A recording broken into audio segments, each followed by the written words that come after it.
Right. Good evening, everyone, and welcome to the April 25th Watershed Planning Commission meeting. I will call the meeting to order. And first up is approval of the agenda, and I will also throw on there review of the minutes and approval of the minutes. So does anyone have any comments on the agenda, any additions or changes, or comments on the minutes from last month?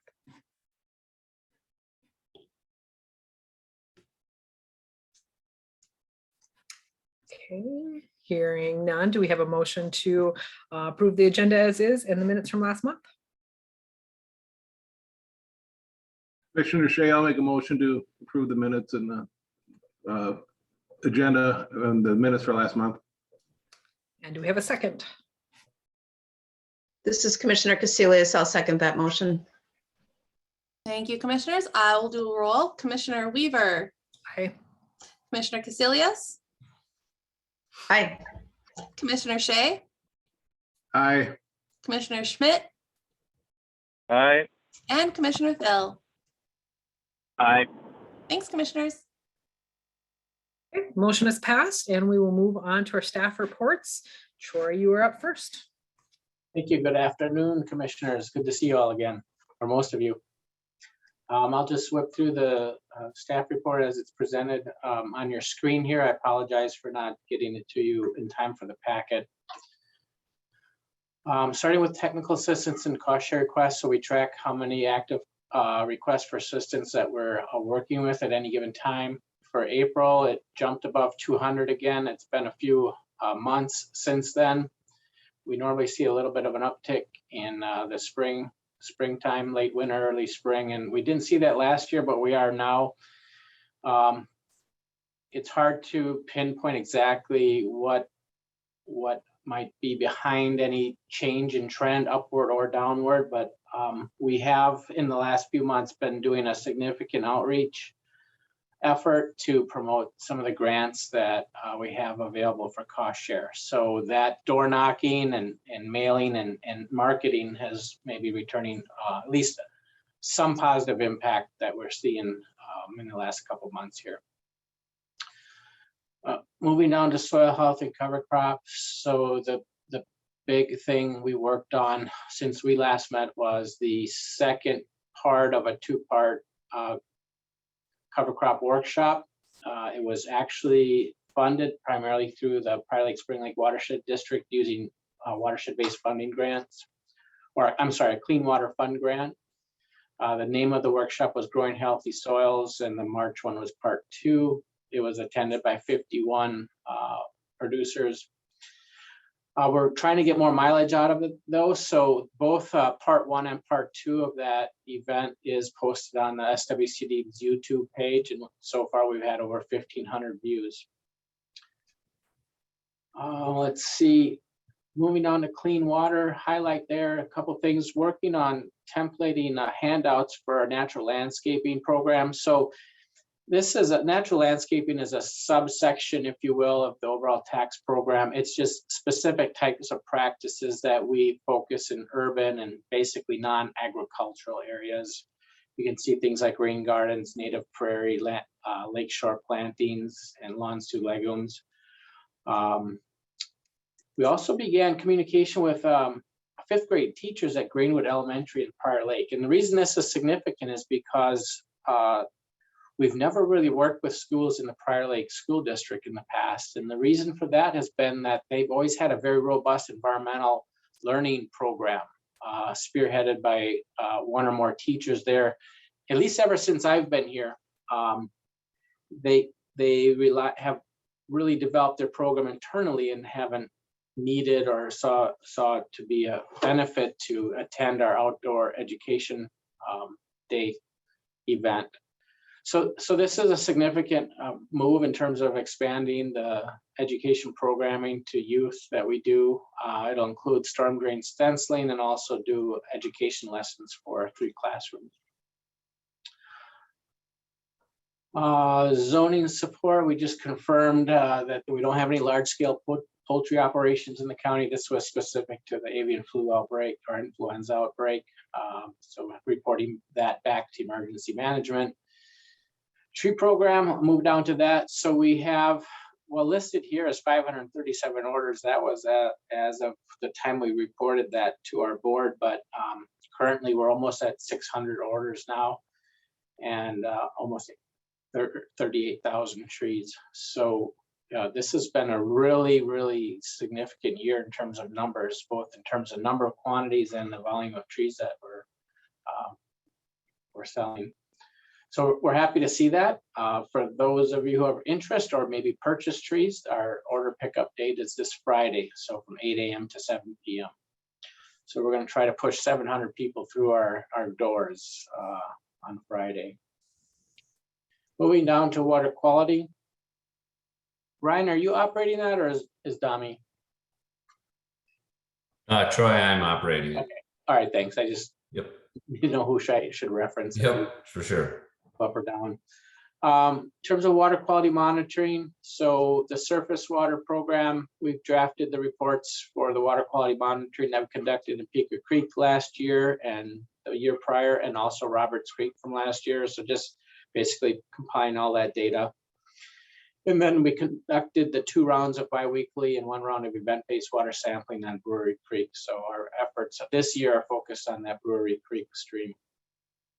Groundwater, this past month was one of the months that we did the quarterly well monitoring. So these are the wells that are scattered throughout Scott County to monitor the groundwater elevations. Precipitation, you can see there for the month of March was slightly above average for March. That's represented in the light blue bar. The dark blue is what the average is for the month. And this is at the Jordan Field Office Station, so right outside our door here. Construction erosion control, as we would expect, we see a jump this time of year. Things start picking up out there on construction sites. So the bars, the blue bars represent the number of inspections. So it's about 220 or so inspections were conducted in March, and then the purple line represents the number of plan reviews. So we also see an uptick on plan reviews, around 25 or 26. Not a whole lot going on with respect to Wetland Conservation Act activity. We had one TAP meeting, but we expect that activity will pick up pretty quick here too as spring drags on. Buffer law, we don't have any activity there to report. We do compliance checks on 1/3 of the county every year. And so we're going to be initiating that pretty quickly here. And this year will mark our 4th year inspection. So we're back to the original 1/3 of the county, and that's the top half of the county. Basically, that line of 282 and north is what we'll be verifying compliance with. We still have some compliance checks to do in the southwest area of the county, but we're just waiting for 2021 aerial photography, and the GIS folks let us know that should be available by June sometime. So we look forward to that information.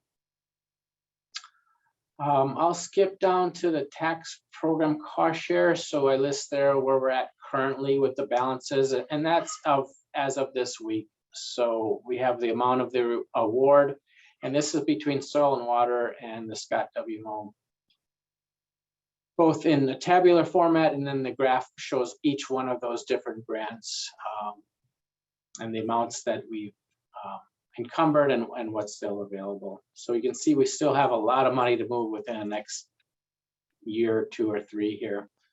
And that's what we're busy focused on. And then finally, wrap up, here's a table showing the payments that we made since this was both March and April. Since we skipped March, I always include the month that we skipped. So this is March and April. We had 3 payments, a little over $20,000, and then new applications. You can see about a dozen there for a total of $71,300. One amendment for a dollar amount that was for Peter and Yvonne Harold. I believe that's on the agenda. And then a date change for the City of Shakopee Urban Stormwater Project. And with that, Madam Chair, I'll sit for any questions. Thanks, Troy. So way back at the beginning, the YouTube videos, that's awesome how many views there has been. Do we have any demographics about that? Like, do we know if they're residents or if people from all over the country are watching them or? Yeah, I don't, I'll find out if I can get that information. Okay, yeah, I don't even know if YouTube does that, but Yeah, I kind of doubt it, but it doesn't hurt to Oh. ask. other questions for Troy?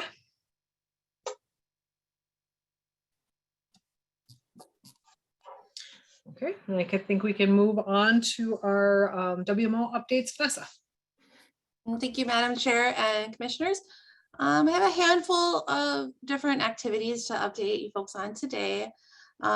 First off, I'll start with Mcmahon. We have a couple of different updates for Mcmahon.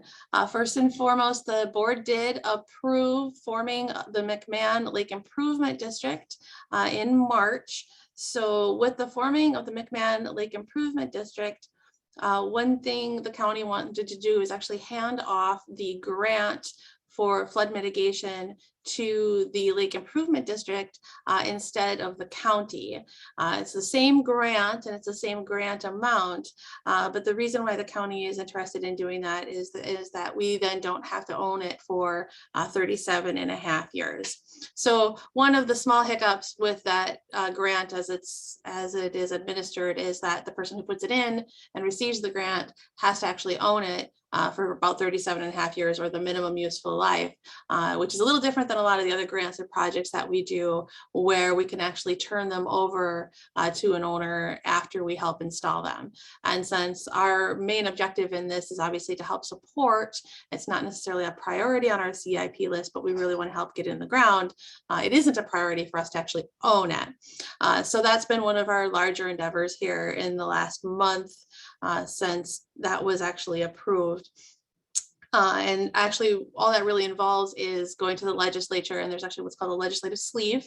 It's actually up for the legislature right now in this current session. And the only thing that it's doing is changing the name of the grant recipient to the Lake Improvement District. The county and the WMO still have the match for the grant, still expecting to do the project administration, the grant administration, and all of the same work that we were doing previously. And in fact, we are still moving forward on things like the grant management or activities as far as the engineering assistance and other things like that. But it just means that the funding actually goes through the lid, and then they actually get to own it at the end. So that's just the biggest change with that piece. The other piece is there was some concerns from a couple of the residents that the lids had proposed including in the lid about being included in the lid, and that always happens. There's differing perspectives. And so what they had worked with administration on is having some special language in the lid formation to allow them to be removed from the Lake Improvement District if they went under certain activities and reduce some of the runoff and pollutant reduction that is currently being discharged from their properties. And these properties do tend to discharge a significant amount of runoff that is pretty notable in how it impacts Mcmahon. So those were being considered as class 2 properties under the Lake Improvement District. So those procedures for how to dismiss those properties was actually given to the WPC to determine, and working with staff to help determine what will be necessary for those properties to do. So staff is currently working on drafting some proposed dismissal procedures for those properties, and we'll bring those to you in May for you to review and approve. If you review and approve that process, then we will have something for those residents to move forward with, and they can continue to do that or not as they so choose. So those are kind of the two big activities we have under Mcmahon. Another activity we have, which is something that's been a bit of a struggle for the county right now, not just us, but everybody in the county, is we are having a lot of backup and delay and log jamming when it comes to our contract review process. So anytime we have a contract or an MOA agreement or a service agreement, we send it to our legal department and our risk analysis department to determine, what those issues might be. And we get that approval as part of the board approval as well. Well, we've been getting more and more backed up. It used to take us maybe a couple months to get those things reviewed. Right now, we're at about 4, 5, and 6 months, and that obviously causes us a lot of issues as the WMO, because a lot of the work we do is based on contracts and agreements. So it has really slowed down our ability to do our work. Things are taking much more time. We are having to spend a lot more staff time in the administration portion of our work, and we're able to put less money on the ground because we're having to do a lot more of that type of work. It is a temporary issue, and the county is working really hard to resolve it, but it is something that's going to take us quite a bit longer. And at the same time too, of course, it impacts our partners and our ability to do work with others as well. For example, some of our partners might have to commit staff time for free to an agreement that we're all involved in until that agreement gets signed and approved, and they can start charging to the grant. Well, they can't charge to the grant until we sign it too. So, then they're working for free too. And so there's been a lot of hiccups and struggle, a lot of staff time dedicated to that. I bring that up to you because it is reflecting how well we are able to get our work done right now and how quickly we're able to get our work done right now. Obviously, should it continue for a very long time, consultants probably would not want to necessarily work with us. We'd have trouble getting bids. We would see significant increases in costs of projects, but hopefully we won't see it get to that point. We did talk today with the contracting department, and they really are working hard and doing everything they can to try to resolve this with some new staff and some new processes. So that's another kind of internal update that I did want to give you because it does reflect how we are able to do our work right now. A couple other things, we are working on finishing up our annual report, obviously, and our KPIs. Those are coming along great. So we'll have those submitted by their deadlines. We're also working on the watershed management study. That's the collaborative study with Prior Lake Spring Lake Watershed District, the SWCD, and the county. So the project management team, we're currently working on developing and evaluating service and collaboration options. We're bringing that to the technical team to review those as well, and to the board for that review, that steering team. So that's another piece of work that we're doing. This year also I'm serving on the Children's Watershed, the Children's Water Festival steering team. So that's a collaboration between all of the metro counties, and then that's held every year at the state fairgrounds. It's a really big water festival. You get participants from all of the different elementary schools from all over the metro. It's a really big event. The county has had different classes attend each year, so it's always good to show up and participate in that. This year we are going to do it live again, so it hasn't been live for 2 years because of the pandemic. So we are planning on going live again this year and working on what that looks like, because as you probably know or may or may not know, school requirements and Minnesota Department of Education requirements has varied greatly in the metro area right now with different COVID types of precautions and things like that. So it's been very interesting and also very challenging working on that. But it's a great team of different staff members from all the different counties. And it's a really great activity to help promote water resource education for the metro students. So one other item that I did actually want to have a little bit of a discussion about is as we are moved back into the building now, and we're working a bit from home, a bit in the building, the new building has opened, including the new boardroom. So now is a good time for us to talk as the WPC as to what you'd like to see moving forward with how and where we hold our meetings. So right now we're obviously doing them virtually, but we could continue to hold them virtually. That's certainly an option. We could hold them in person in the new boardroom. That's another option. We can do hybrid. That's being done as well. You can just let us know whether or not you're going to be attending in person or hybrid for a meeting. And we could also alternate, some meetings we might do in person, some we might do hybrid, some we might do virtual. So this is kind of a time I kind of wanted to get some feedback from you folks as to, what are you interested in doing? Are you really interested in one route, something you're maybe really not interested in for yourself, or kind of what your thoughts might be on how we do meetings going forward? Don't all jump at once. I'll let others jump in first. Any comments on that for Vanessa?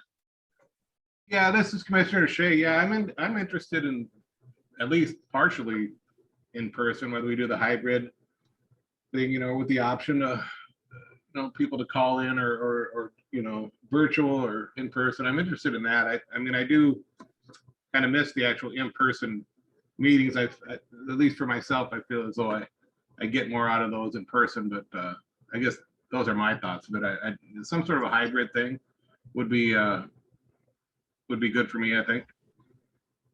Thank you, Commissioner Shea. This is Commissioner Casilius.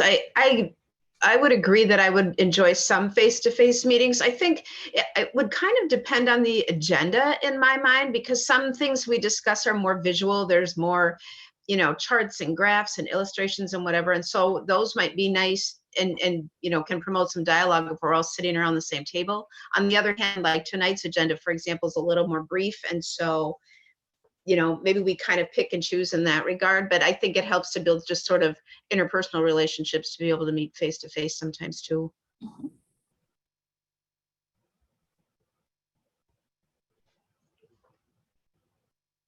Madam Chair, there is a comment in the chat too from Commissioner Wolf that looks like he was indicating maybe meeting a couple times per year, so kind of throwing it out there. So just want to make sure that was brought up as well.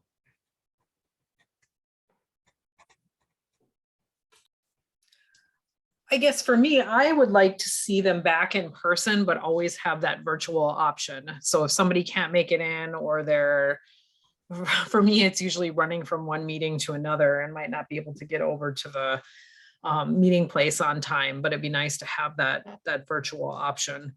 And maybe some of those, then we say, hey, this is a better one to be in person if people only want to come to a few in person, a year, or just be able to touch base, then we can try to have ones that more people show up at. But that's what we're doing with a few other meetings, is saying, let's do them all in person, but then, have that virtual option there.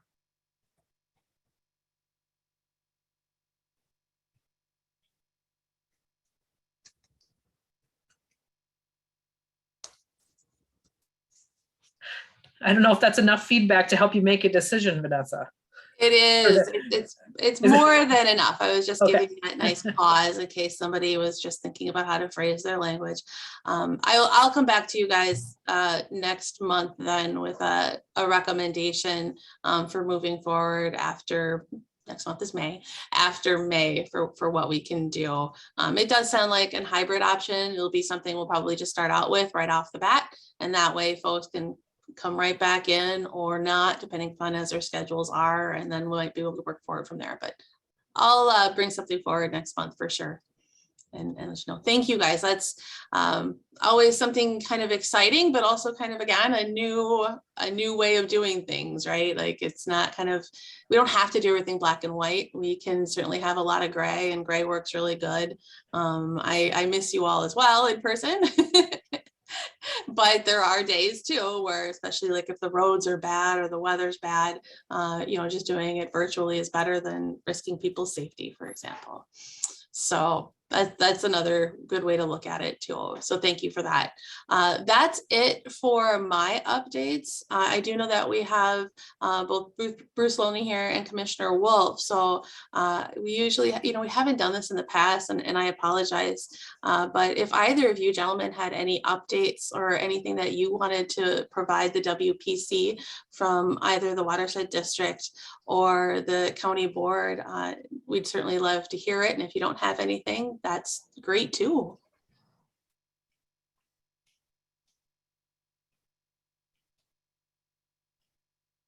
I don't think I have anything to report. Thank you.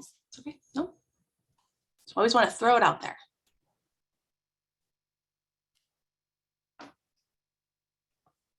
All right. Well, Madam Chair, with that, I am available for any questions anybody might have. I have a quick follow-up question to meeting in person. Would that require an extra day for you guys to come in, or are you already coming back into the office? We're hybrid too. So Okay. we are always in the office on Wednesdays. It's kind of our team day, and then we flex the other days that we're in the office. So no, it doesn't really affect us that much. Okay. And then I also had a follow-up question for the contracting issue. Is there anything that we can do either as members of the Planning Commission or just private citizens to support that we make changes there, or push that I mean, I know they're trying to hire people and doing what they can, but is there anything we can do to help? That's a really good question. I will look into it and get back to you on that one.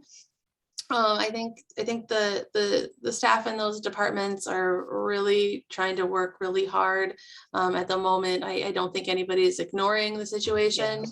So I think in that respect, I think the concern's been raised, and so that I do appreciate. A couple things internally we've certainly thought about doing is bumping up, moving forward with a grant program for municipalities and other agencies. So right now, obviously, we have a great technical assistance and cost share program for residents, which can allow also municipalities and other agencies to participate. But having a separate program for those types of grant related activities and cost share related activities that we do with those kinds of municipal partners on the side would actually allow us to just do those types of agreements and work and cost share without necessarily always having to go through legal review. So there would be more of like a template format and an agreement, a cost share agreement like we already have. And then that is what gets reviewed as needed by the attorneys, but then each individual one just gets signed by the participants. So we're certainly thinking about things like that you'll probably see coming up here pretty soon as well. Okay. To help kind of, speed up efficiency and get work done a little quicker. Okay. Other questions for Vanessa? Vanessa, this is Commissioner Casilius. I do have one quick question. And I hate to hold us up, but regarding the McMahon Lake Improvement District, how is that district put together? Is it put together like the people that are the residents, or is it by parcel? Because I know the lake's not terribly populated, so they have a pretty small pool of people to draw from for, like, for example, their board members, et cetera. And I was just kind of curious as to how many people that entailed. That's a really great question, Commissioner Casilius. So yeah, you're right. The sub watershed is quite small. If I remember correctly, there's only about 50 some parcels. Melissa, overall, I think there's only about 50, I want to say 55 parcels. So it is a very small watershed to begin with. The Lake Improvement District that was brought to the county was proposed by the residents. They proposed including primarily just the lake shore owners. So obviously that's a pretty common version you see people bring forward, and that was what was brought forward was the lake shore owners. But it did also include a couple of parcels that were not lakeshore owners as well, and those were the class 2. So that's how that one came about. It's about 17 parcels right now. They can always obviously add or take away, and obviously they did all of this just to help get the outlet in. They didn't just necessarily sit down one day and say, we want to be a lake improvement district. They said, we have this issue with our lake. We need help. What all does everybody need to do? And this is one of the steps. So, yeah. Okay, thank you for clarifying. I appreciate it. Yeah. I know they've used you guys a lot as a resource. So really appreciate the Cedar Lake Improvement District helping out on that.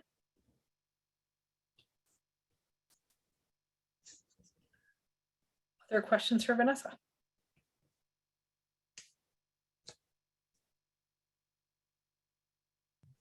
All right, hearing none, I think we can move on to ongoing business, starting with Brian and project updates. Madam Chair, Commissioners, good afternoon. So I've got a few items, and I'm actually going to stop sharing my screen here and start sharing another screen. So with our EPA grant, we had identified another CIP project. So if you remember back in 2015, if you were part of the commission at that point, we did a feasibility study in the middle Sand Creek watershed. Here, I'll zoom kind of out. So here's roughly middle Sand Creek watershed. Roughly here's Pika Creek watershed. And then in between, we had that area as well. So, a fairly smaller subset of Sand Creek. And we were looking for near channel sediment sources. And with that, we completed 5 projects, and then we designed another 2 of them to 30%. One that's at 30%, unfortunately, the landowner passed away and they're just not ready to move forward. So we've sort of, for the time being, indefinitely put that one on hold until, they might reach out or notify us that they would be ready, or it would change ownership.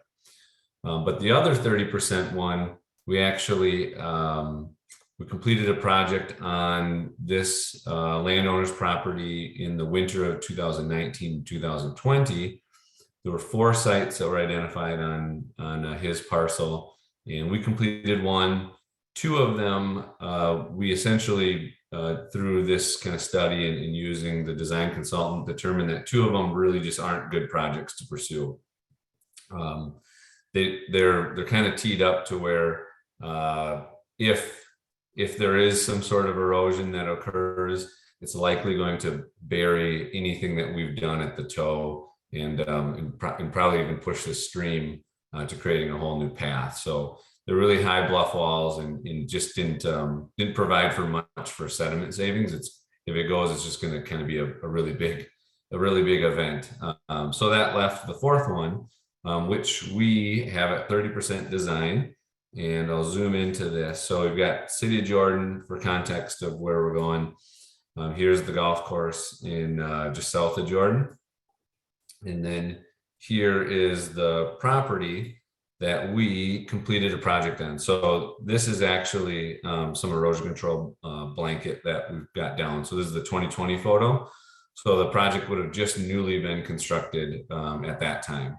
So here's our structures. You can actually see them on aerial photography. So it's kind of neat to kind of see the project themselves and how they're working. So this area in between them, it's great that we see sediment kind of filling in. That's sort of what they're designed to do is alleviate some of the pressure on this bank where we're experiencing the erosion, accumulating that sediment in between the structures as it kind of eddies and slows down as water moves across it. And we kind of shifted the stream. So that's why we got blanket on this side, is we actually cut into the bank there, kind of shifting it over, keeping the same profile of the stream before we did the work. So with all that context and background, here is actually our next site. Even though it's got a parcel line here, it's actually the same landowner that we worked with. So this is a pictometry image of that site. And so it's a little smaller. It's not as long as the previous one we constructed, but it's actually quite a bit higher in height. It's actually more actively eroding than the other site. And the reason we did not pursue this one first is we had limited dollars left in our grant. And the idea was that this site probably costs a little bit more than the one we constructed. So now fast forward to today, we've got another grant that MPCA is administering. It's our EPA grant. And we identified this site as, I'm getting ahead of myself. That's the Pika Creek one. But anyway, so this site here is we wanted to reach out because we are looking at potentially getting some funds for this in 23 or 24 to actually start work on. And so it would likely, this is a draft timeline, so it could change, but probably would have the funds to maybe start design next year on it and then start construction of it in 2024.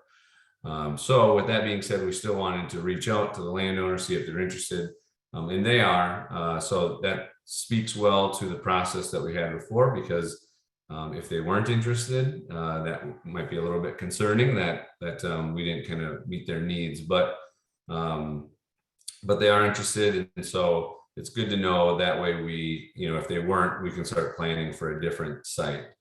So this site is in our comp plan, making it eligible for some of those grant dollars as well.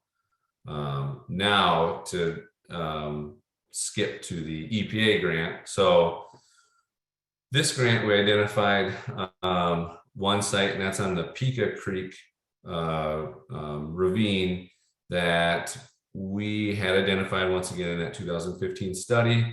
It's actually a tributary stream of Pika Creek, so it's not actually on Pika Creek exactly, but just kind of off of it, a little bit, a finger of it. So once again, to give you kind of a context of where we're at, we've got Shakopee here, we've got Jordan here, and then this is 169 coming down. So you've got the Seavers corn maze is over here now. Pika cabinet shop, if you're familiar with that, that kind of puts you right on Pika Creek. So here would be the main branch of Pika Creek. And so we've worked with this landowner before. We did a stream restoration project on their property in around 2006 to 2008, somewhere in that time frame. So they've worked with us before and kind of figured that they'd be on board with doing another project with us, and they are. So they've actually done a few other tax projects as well with the the soil and water and the WMO working together on them. So so they're in. I'll flip on the contours so you can actually see the ravine itself. So here, once again, main branch of Pika Creek. This is the ravine that we're actually looking at doing the project on. So the tributary of Pika Creek. But this one actually goes beyond just the Pikas. So this would be Jay and Lorraine Pika's property. It goes on to two other properties here that we have kind of on the upstream end.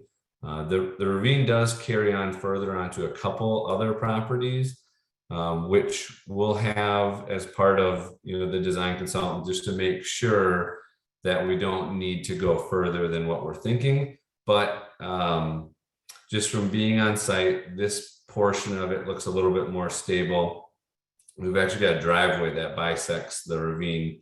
You can kind of see it in the contours here as well. So this driveway kind of goes through the ravine up to the other side, to this parcel here where the home is located.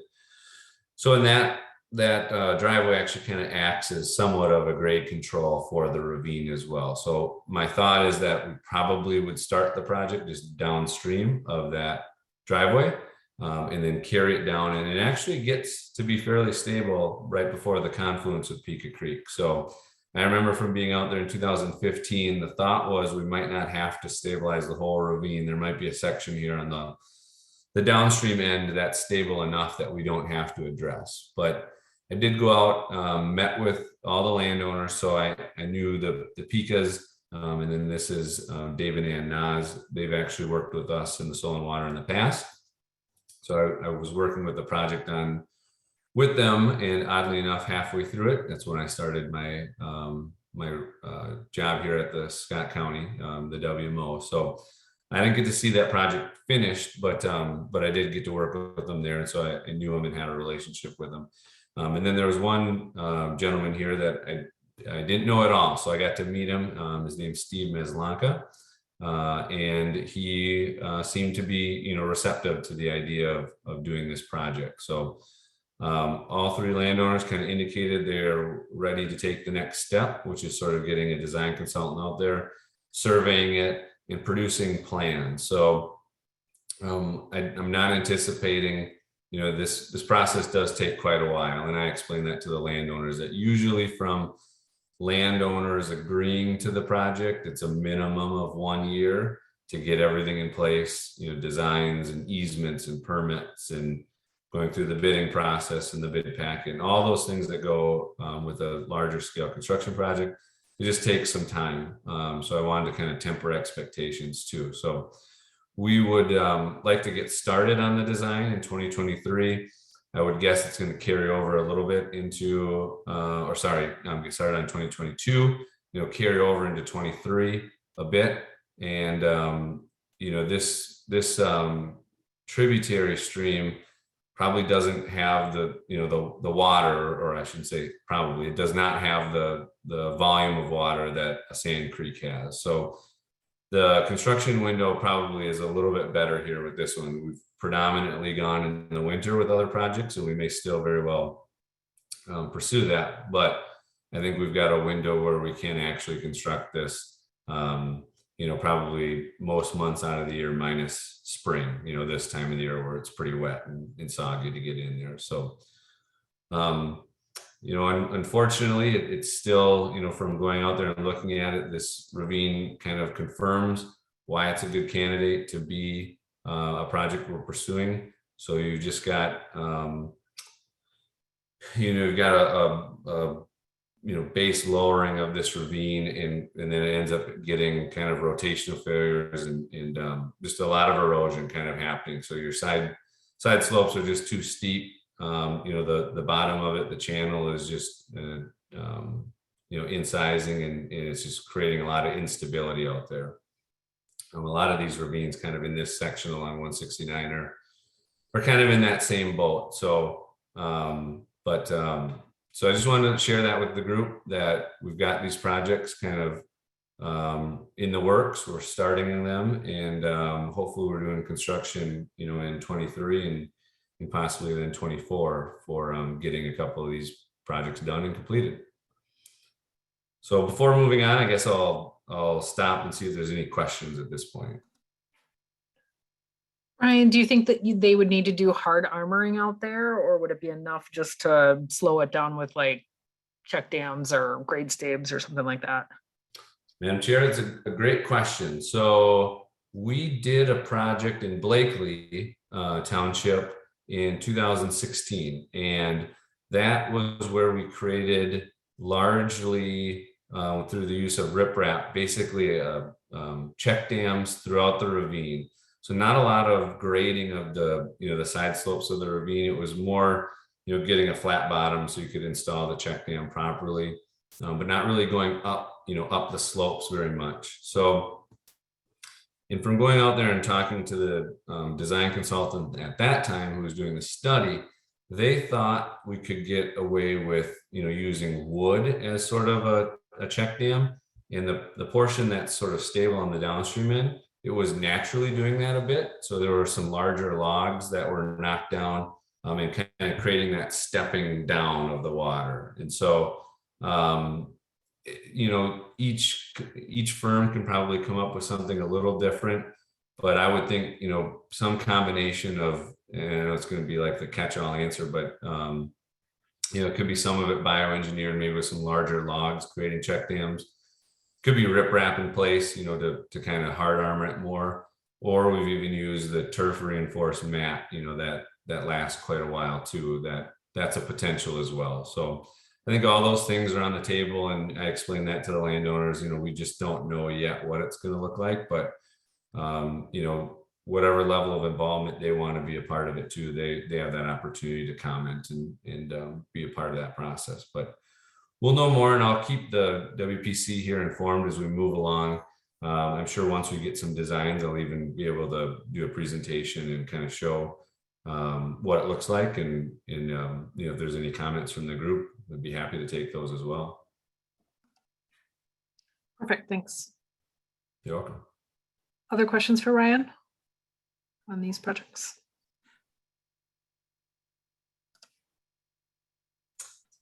Well, I'm not hearing any questions so far, so I'll just kind of quickly move along with a couple other things that I've got. So we've had a couple of urban BMPs as part of our 2019 watershed-based funding grant that were installed. So they are now both complete. We just are waiting for as-built and and then paid invoices, and we can then pay. The city of Savage was one that we were working with, and the city of Shakopee was the other. So it was good news getting those projects kind of completed, and kind of getting ready to the next step here with those. And so hopefully we'll move quickly on getting those paid out.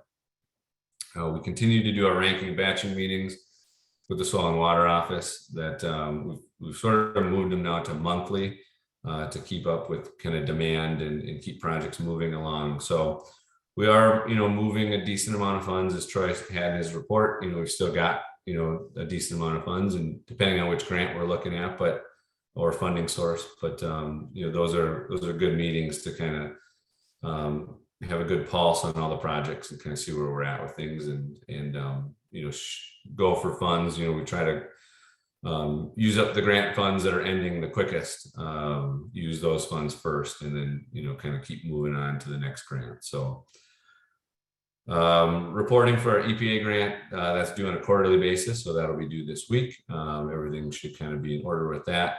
And then the last thing I'll end on with is we are working on a project with the city of Prior Lake and the city of Credit River. It still takes some getting used to saying city of Credit River, but this is similar to Mcmahon Lake, where we've got a landlocked lake with some issues with the precipitation that we've been experiencing more recently. And long story short, we went through a process to have firms submit proposals on what are some of the alternatives that we could use for the lake and being able to control water levels. And those proposals were submitted 2 weeks ago, and so now we just have to kind of sift through them and decide which one to choose. We had 5 submittals, some really good proposals in there, so I think we'll be able to find a firm that will kind of meet all our needs for the project. So with that, I'll stand for any questions. Was that McKay? Is that lake? Markley. Markley, okay. Yeah, I thought Yeah. I remember something like that. Okay. So it's right on the border of the city of Prior Lake and city of Credit River. So Yeah, yep, I think I know where that is. Other questions for Ryan? Hey, Ryan, this is Commissioner Schmidt. It wasn't on your topics at all, and I've had somebody or some people ask about it. Can you give me a quick update on, or give us a quick update on Clark's Lake and that structure? Are you aware that everything is working there yet? And is there maintenance that goes on, or that you got to inspect that every so often to make sure it's working, I guess? Commissioner Schmidt. So I have not gone out there recently. I would have to check because we had easements out there for different timeframes, and I can't remember off the top of my head. So I'll have to look to see when those timeframes expire, granting us either access to it or the maintenance of it as well. So the structure itself isn't. It's designed in a manner that it's not.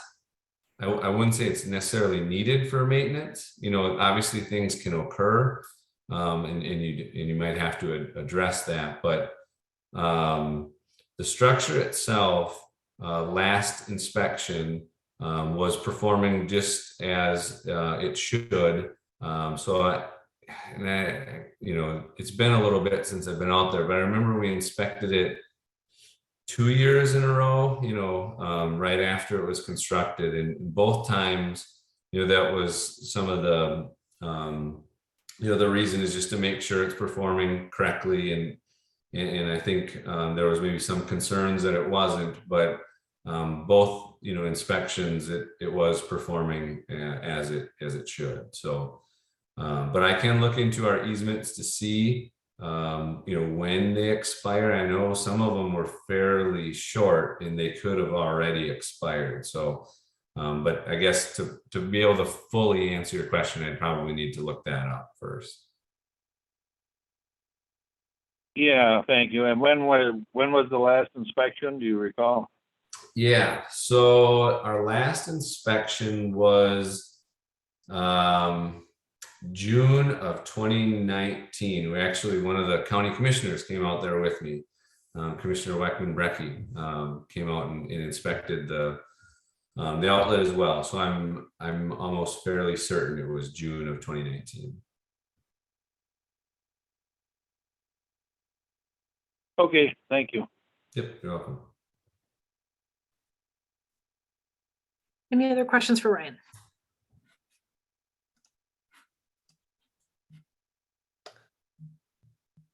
Okay, hearing none, I think we can move up to Melissa's project updates. Ryan, I'm gonna share my screen really quick here. All right, you should be able to now. Okay.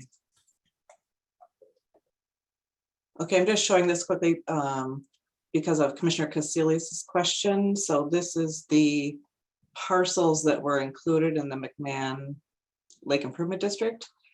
The green outline is the direct watershed to the lake, and then the yellow parcels are all the parcels that were included that will be assessed. And there's 3 parcels, they're brown, the public access on this west bay, and then the 2 larger brown parcels at the bottom are included, but they won't be assessed because there's 2 DNR parcels, and then one of them is the highway department's. So just want to share that with you so you could have a visual of what that looks like.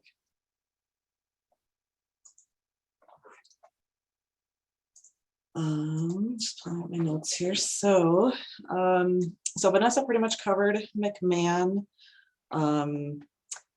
The only thing that I would add to that is we're working with the Mcmahon lid to set up some meetings with them. I did talk to Noah this morning, who indicated that it's really difficult for them, all the board members to get together during the day because they all work during the day. So he really thinks it needs to be a night meeting that we need to get together. So he's probably gonna, I know that he was gonna reach out to all the board members to try to set up the first lid board meeting. So so myself and Vanessa and probably Brad Davis will continue to work with them to follow through on the steps that will be needed to make that change for the lid to be the grantee rather than the county. And we'll bring you monthly updates as they're needed on that progress.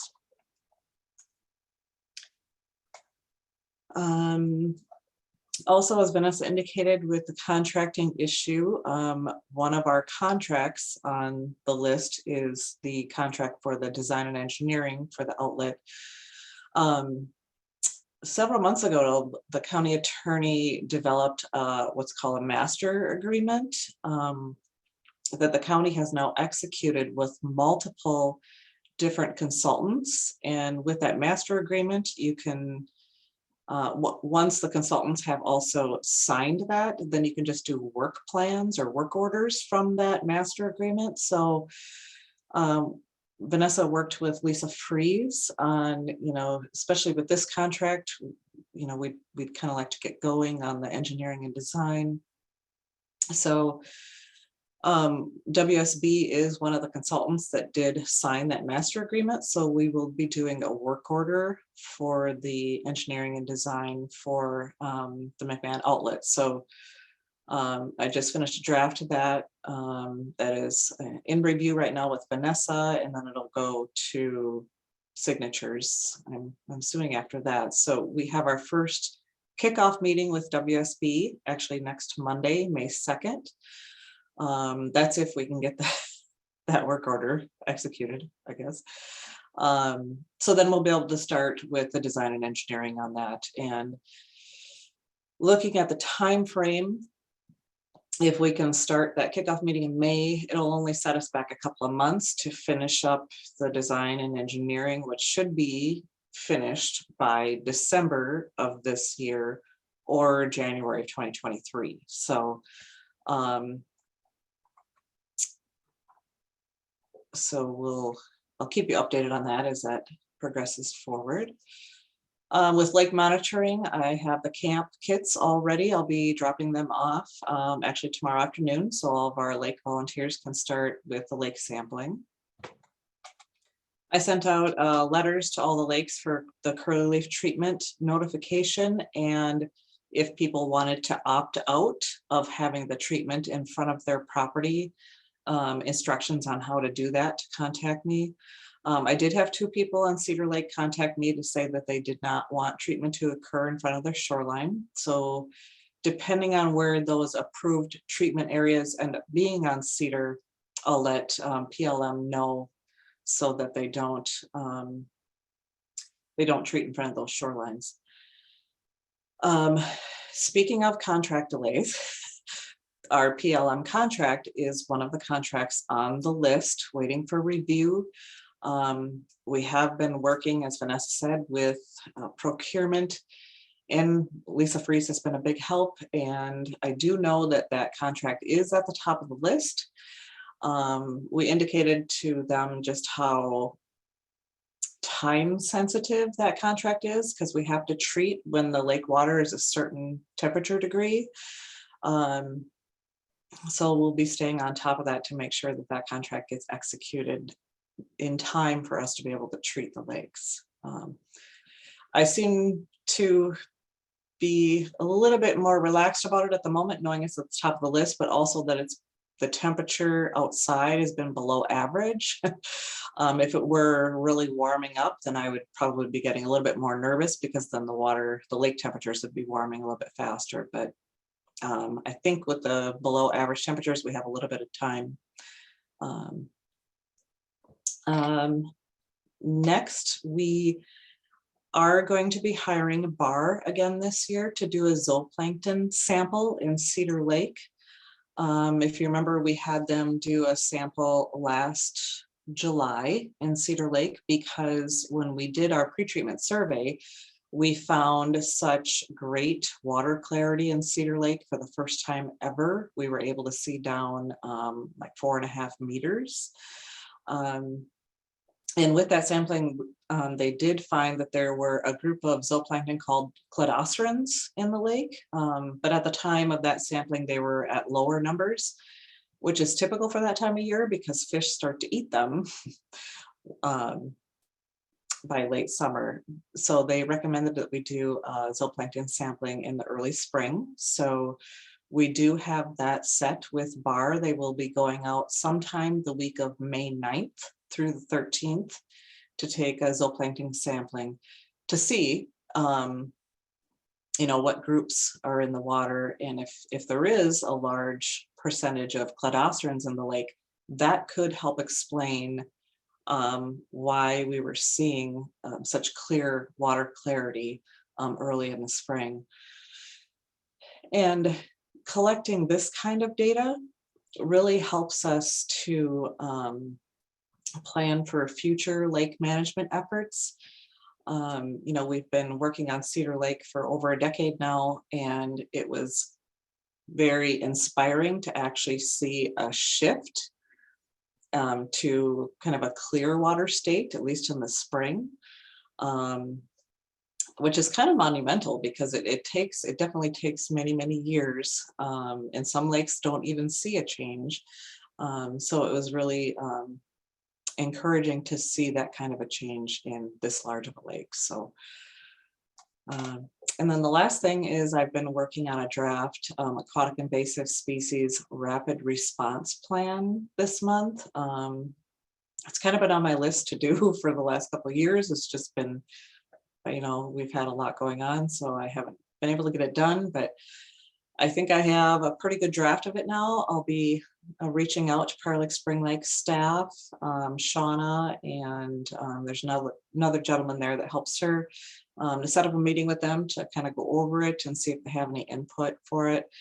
And then I'll be sending it off to Keegan Lund at the DNR for review, since he reviews those types of plans. So, and that's all I have.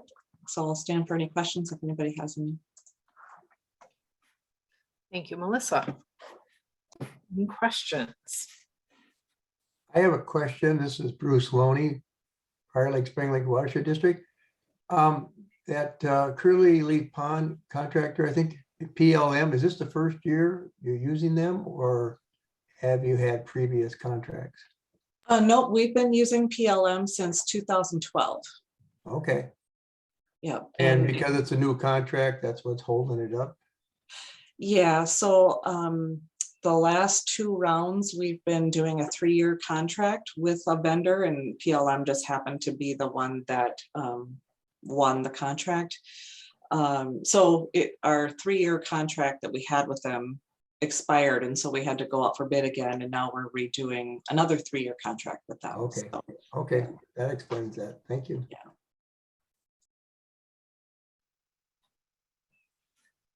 Other questions?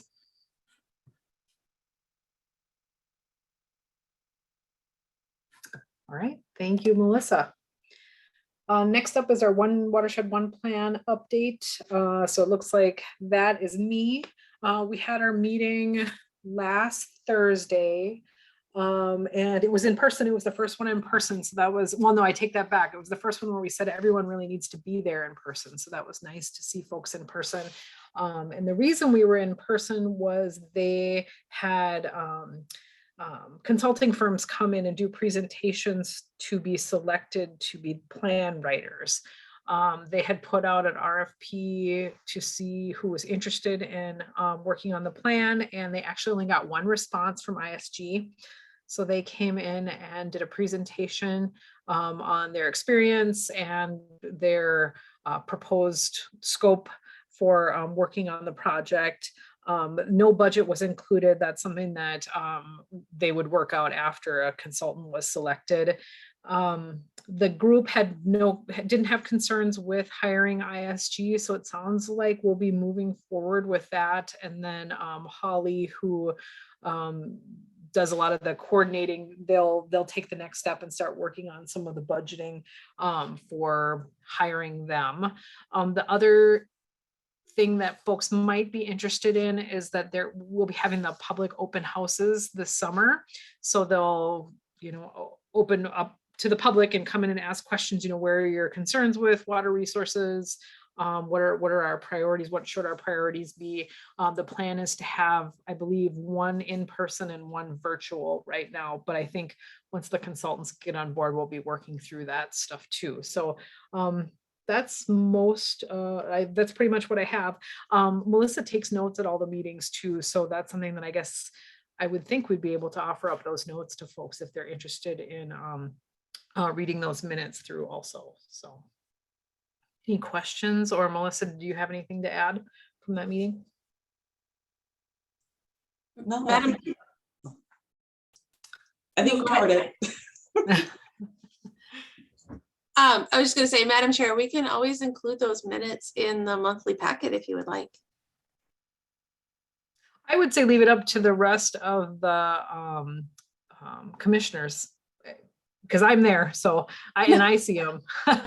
So if others are interested, we can include them. But if they're okay with just these little brief updates, we can do that too.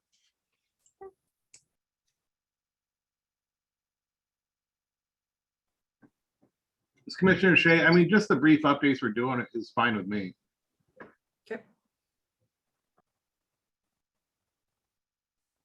All right, that works for me too. So I guess if you have other thoughts on that, just let me know. Other questions, comments?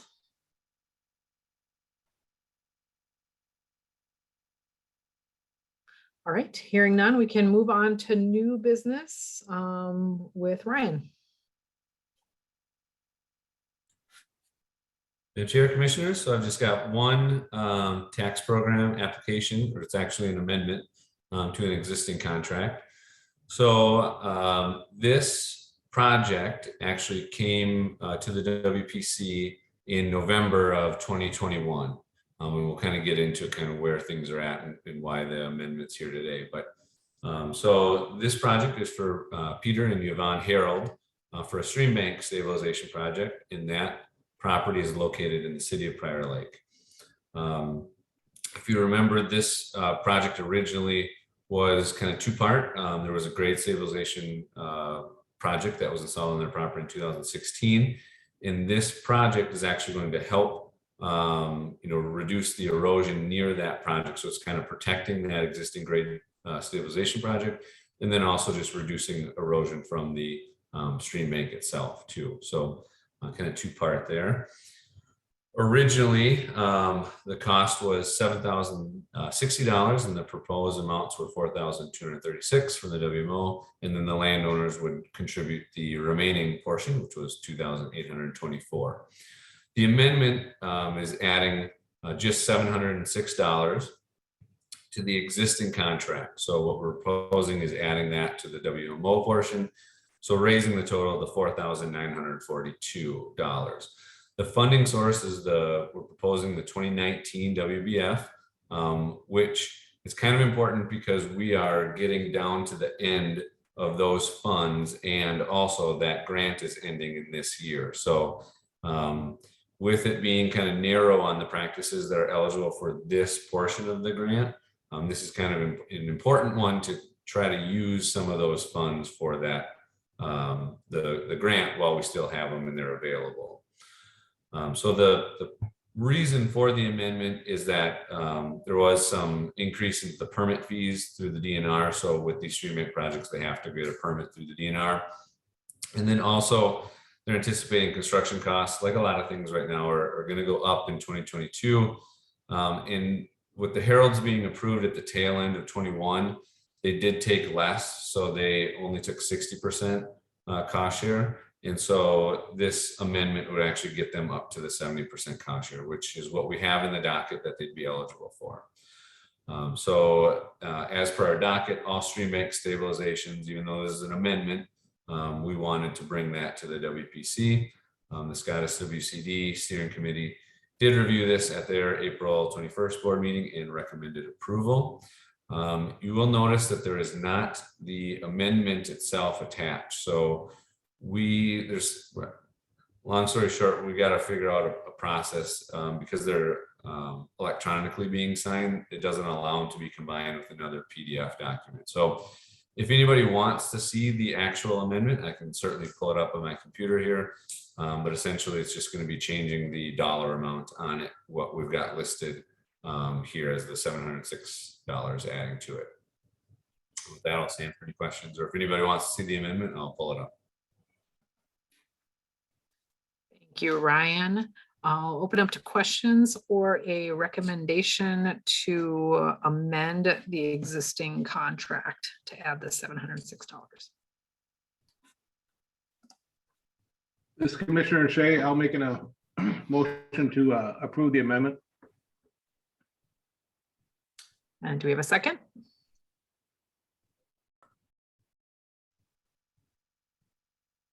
This is Commissioner Casilius. I'll second that amendment. Right. And I'll do roll, commissioners. Commissioner Weaver, Aye. Commissioner Casilius, Aye. Commissioner Shea. Aye. Thank you. Commissioner Schmidt Aye. and Commissioner Thel.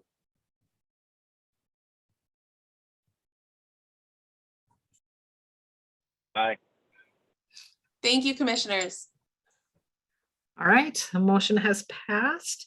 Looks like all we have left is to adjourn the meeting. Do we have a motion to adjourn for this month?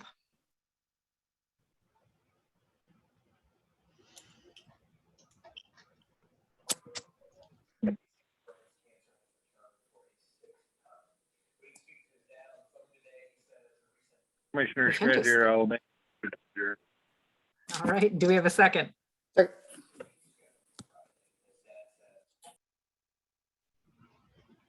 Oh, do we get a second? I kind of heard a blip, but I think we need to let Vanessa know who that was.